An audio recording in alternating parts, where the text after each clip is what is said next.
1.66 ang reproduction rate o bilis ng pagkalat ng COVID sa nakalipas na mga araw.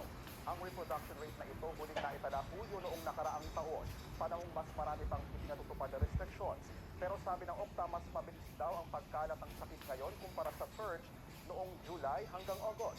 Posible raw na dahil ito sa mga bagong SARS-CoV-2 variants. Kung patuloy raw na ganito ang mga numero, posibleng umabot sa 3,000 per day ang may tatalang COVID-19 cases sa Metro Manila sa katapusan ng Marso. Nasa early stage pa naman daw ng pagdami ng mga bagong kaso at pwede pang mapigilan.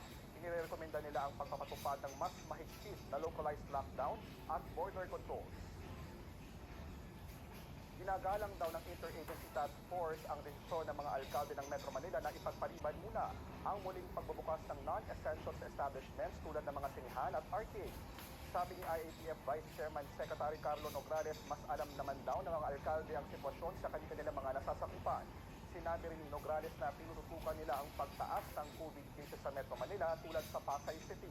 Kailangan daw gawing mas agresibo ang genome sequencing lalo na sa Metro Manila para ma-detect ang mga South Africa at UK variant na sinasabing mas mabilis na makahawa. Kabilang daw ang mga yan sa mga pagbabasihan ng IATF na magiging rekomendasyon nila para sa quarantine classification ng Metro Manila pagdating ng Abril. Yan ang mainit na balita sa oras na ito. Ako po si JP Soriano, buong puso para sa Pilipino.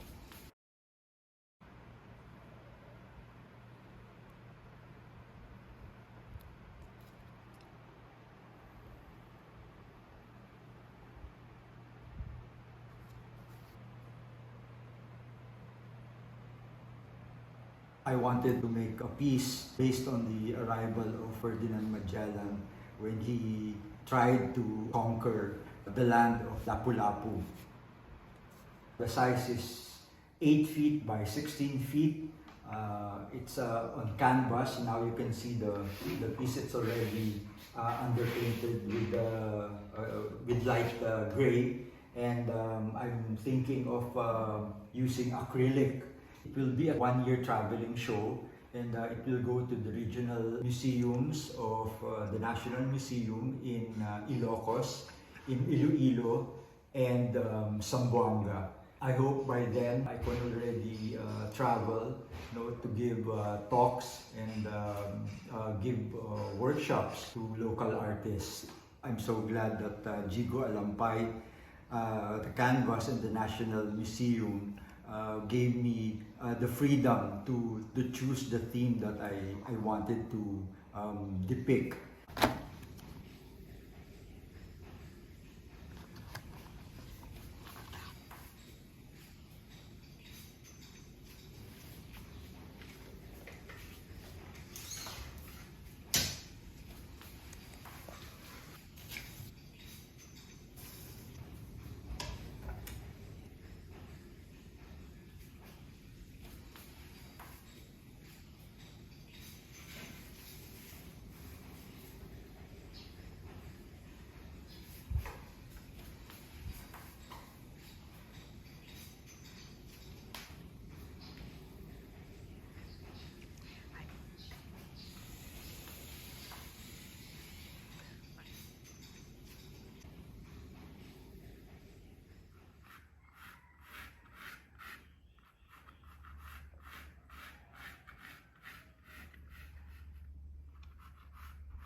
My next phase is yung brown washes para ma-define yung mga figures and to position the light and shadow of the whole composition.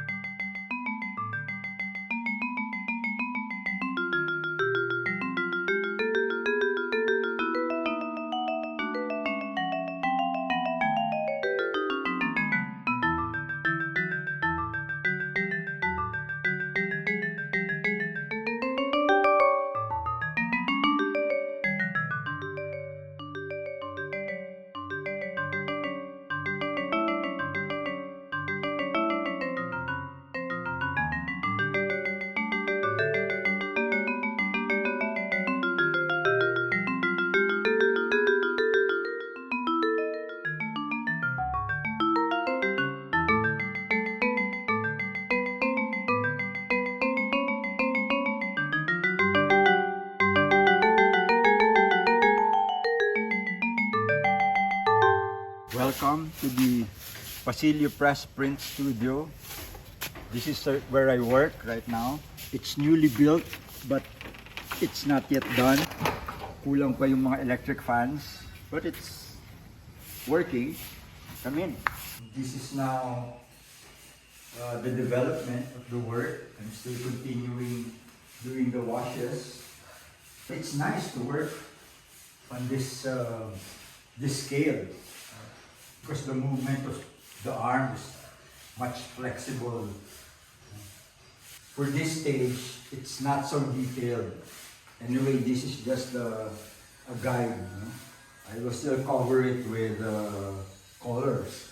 When I do the brown sketches, I highlight the expressions of the faces more. It's fun, to work on this scale because the figures look life-size.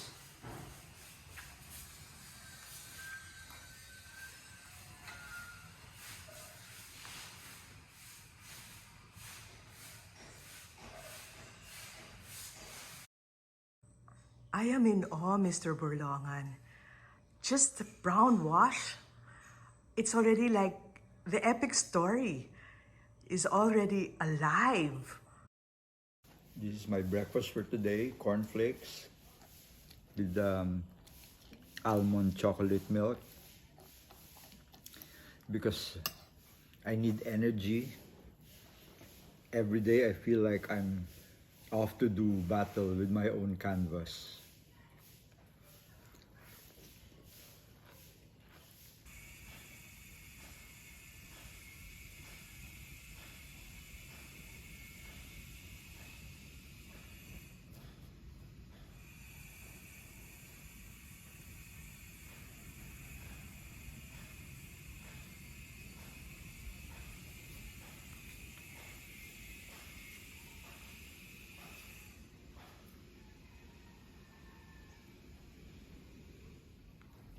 This is relevant to what's happening right now because Lapu-Lapu was the first one to resist foreign rule, and that is what is happening to our West Philippine Sea, with China.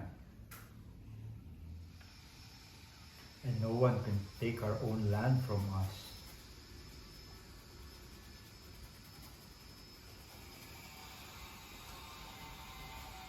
This is for our people and our future generation.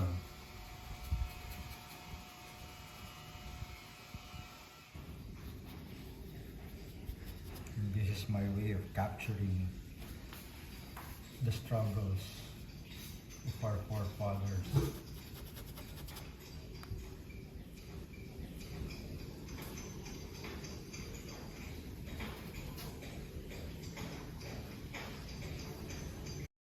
Physically, it's tiring because I'm not that young anymore compared when I was painting murals in my 20s, where I would finish large-scale murals in a few days.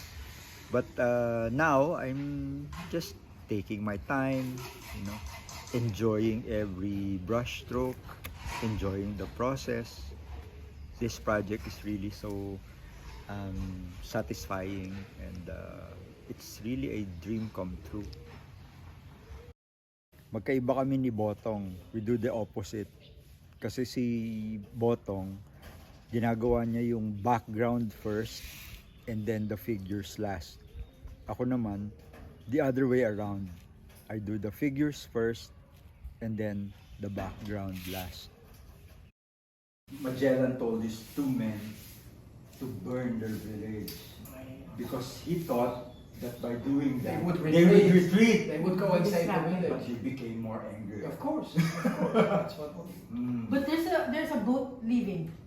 Yeah. So only 8 loyal men stayed with Magellan, And the others fled and already. the others fled. No, they had to retreat because they were losing.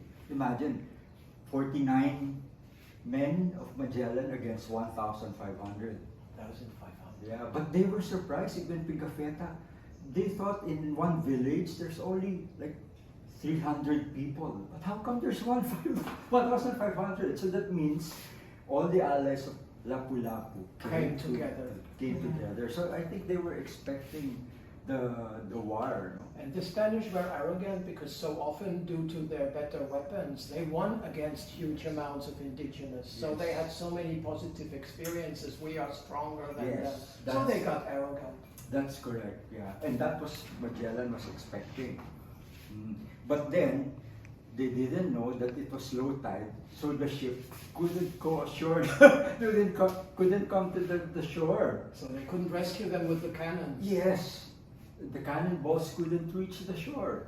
So they have That to... is bad planning on the side of a seaman. They They- don't have things like Google, you know. I mean, The tide is something people should do. you think? You think they were that familiar with things on the east side of the They world? weren't expecting. You know, they're coming from another part of the world. And it's never been circumnavigated. So this is the first time you actually see a sea like this. Yeah, they didn't know the terrain. So That there is low tide. that was really, Magellan was so overconfident. And their enemies, died instantly. Because according to their chronicles, their arrowheads, they were Dipped in poison. in lethal poison from barks of the tree. It's called the kamandag. It's Sunday, September 5, and around 5 p.m., Mr. Borlongan told me that he had the chills, that he was feeling a little bit feverish, and I went to feel his neck, and it was a bit warm. So I used the thermometer, and the reading was 38.3. So after he had dinner, he took a tablet of Tempra. We put a sweater on him and some socks because he was having the chills. And it got me a little worried because everything these days seems COVID related.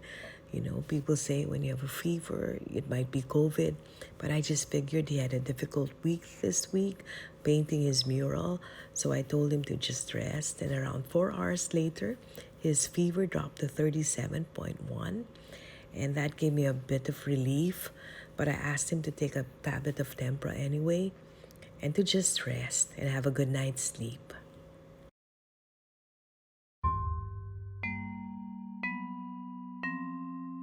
Manila has gone into lockdown again. For 2 weeks, only essential businesses will be allowed to open. A curfew begins at 8 p.m. Those who are not permitted to work can get limited financial help from the state. Sa ngayon, nangiisip yun na naman. Now we're in quarantine again. Na naman ang There are less passengers. Only a few people are allowed out. malakas ang tao. There are 158 tricycle drivers here. How are we going to earn a living? Saan namin kikitain yan? This is our only livelihood, so now we have no source of income at all. I'm worried. The lockdown comes in response to a huge surge in infections, blamed mostly on the Delta variant of the virus. Financial problems and the possibility of contracting COVID-19 are the main concerns. But Manila residents are also worried about being stuck at home for 2 weeks. After rumors that the unvaccinated would be barred from leaving their homes or going to work, thousands rushed to vaccination centers as the lockdown began. Hindi mo ah! Ipagdabuti pa rin! Ilusyon mo sa harap. Angat ha. Angat dito. Hindi na sir, kumakain ka dun sa ka. Tama. Okay lang sir, bababa na. Yan, baba. Nakakalso na rin sa dyan, Grace. Pang napagalaman, pati arami. Ayun. Hindi na gumagalaw. Ay, konti. May konti. Ayan. Bubakan mo gina dito eh. Ayan. May tas mo yun. Iba rin ang dating pagka nakaangat eh. Ooh! Awesome! Ano ba? Parang sine. Wow. So yung gray, ano pa yan? Yan pa yung underpainting. So yan na lang yung part. Natapos ko na yung figures. At saka yung tao ng Lapu-Lapu, tsaka ng Magellan. Tapos halfway na ako dito sa dagat. Akala ko manipis na oil na lang sa taas tapos papatungan mo ng papatungan. Hindi pala. Oo. Ito, nag-umpisa rin yun, yung technique na yung monochrome, yung black and white. Oo, black and white. Oo. Yung ancient European technique yun, tawag nila griselle. Parang build up siya, tapos mag-glazing Glazing ka na lang. Oo. Ito, may mga... Kaso hindi ka nag-glaze ng acrylic eh, no? Gumagamit ka ba ng... May konti. Oo. So, pag sa umpisa, manipis muna. Actually, mayroong malumilitaw din na ito glazing lang. Kagaya ng mga highlight dito. Anong pang nipis? Roshen. So, nakaano ka muna. Burnt umber para dun sa shadow. At saka titanium white para dun sa mga highlight. Tapos, pag natuyo na siya, yun. Mag-start ka na sa skin tones, yung Roshena, tapos magtitimpla ka na ng tonal values ng burnt sienna. Pero may hinahalo ka para lumipis siya, para ipang glaze. Hindi. Or Meron. medium. Meron medium. Yung itong polymer. Oo. Mas siya eh. Mas malapot siya eh. Kasi kung ang gagamitin mo lang na pang-thin yung water, masyadong malabnaw. Masyadong matubig. Pero kung ito, ano kasi siya eh, parang Elmer's glue. Malapot. Malapot. Tapos medyo semi-transparent lumalabas. Oo. Tapos, ang kailangan pa, ito kasing mga medium na ganito, nag-slow yung drying process. Dahil yung acrylic, mabilis eh. Pagdating sa composition, ang sinusunod ko yung flow, no? Yung direction ng mata ng tao. So pag tumingin sila, no, gusto ko lang yung directional lines, no? Itong mga diagonal, yung sa mga weapons, tapos pointing towards the center of interest. Kagaya nitong si Lapu-Lapu. Very academic, very classical yung approach na ganun, na walang vision mo o yung tingin mo doon sa painting na lalabas doon sa frame ng painting. Yung mga nangyayari parang siya, circular. Umiikot-ikot lang na ganyan.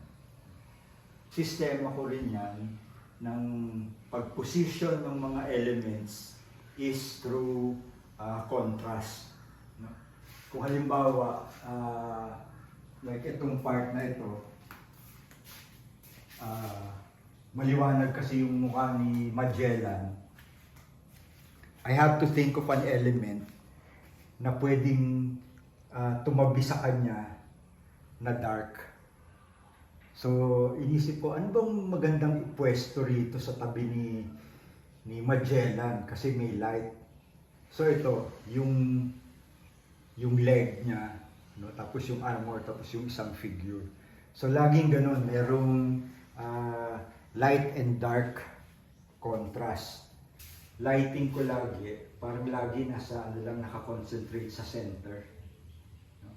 So halimbawa, for this part, yung mga malalakas na highlight, no? Hindi ko siya pinapaabot dito sa edge. Lagi nandito sa center. Tapos blended yan on both sides from light to dark. Meron din akong mga devices, no, for lighting an element, kagaya nitong face, yung merong reflected light, no. Kahit dito sa right side, nandyan yung strong light, pero dito may mga reflected light, no, yung nagbabounce yung light.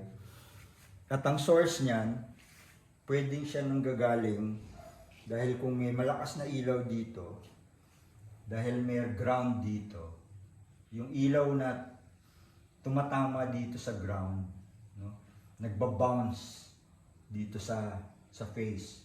You know? So this is for added drama. Oh, for added drama. This has nothing to do with the actuality of light coming in, but just for you to be able to That's correct. to add drama to the painting. Oo.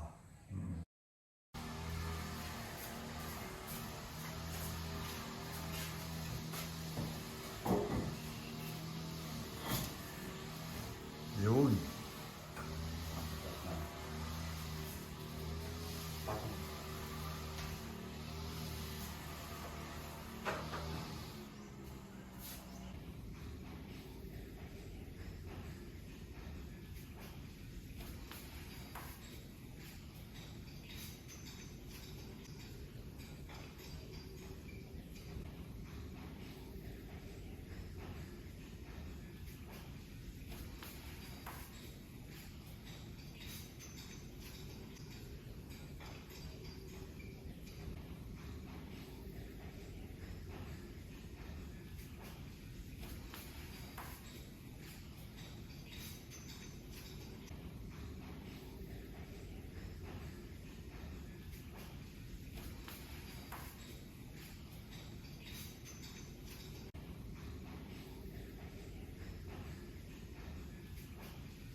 Oh my God.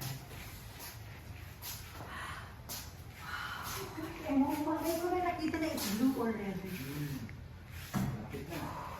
Amazing. And we saw this from the beginning, like when Emma was just drawing it. It's like not even the word for it.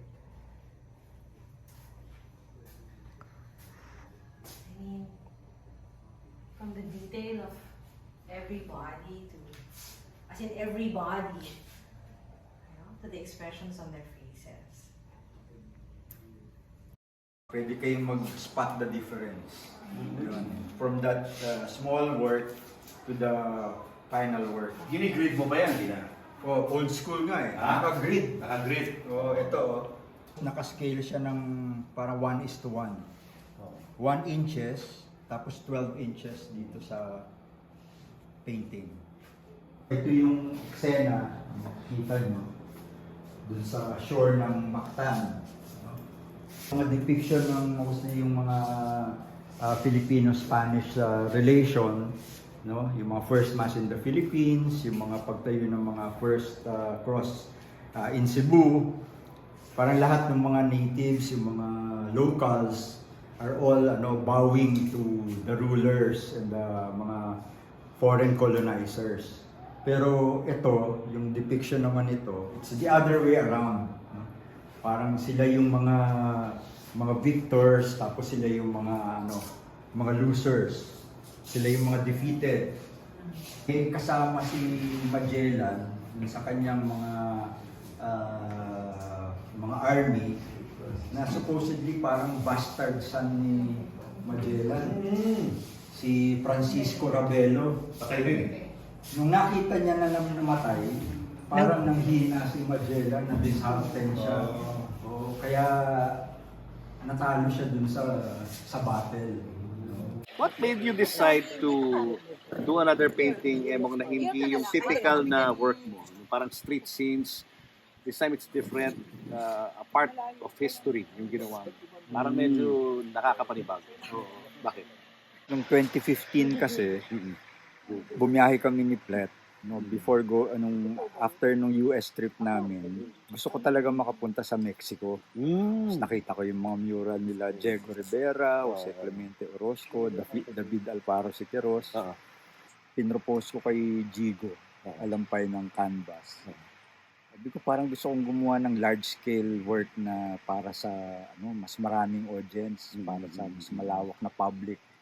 Tapos paparating yung 500 years of Christianity, yung quincentenale, di ba? 1521 to 2021. So from 2 years ago, pinlano na namin ni Jigo yun. Tapos pinropose namin sa National Museum. Nung review ko yung mga works din ng mga ibang mga works ng mga ibang mga masters, sila Botong, Amorsolo, Manansala. Sabi ko, parang wala pang nagtatakal din sa kay Lapu-Lapu na considered our first hero. Wala pa? Meron mga small works, mga maliliit. Yeah. Pero at a grand scale, parang wala akong makita.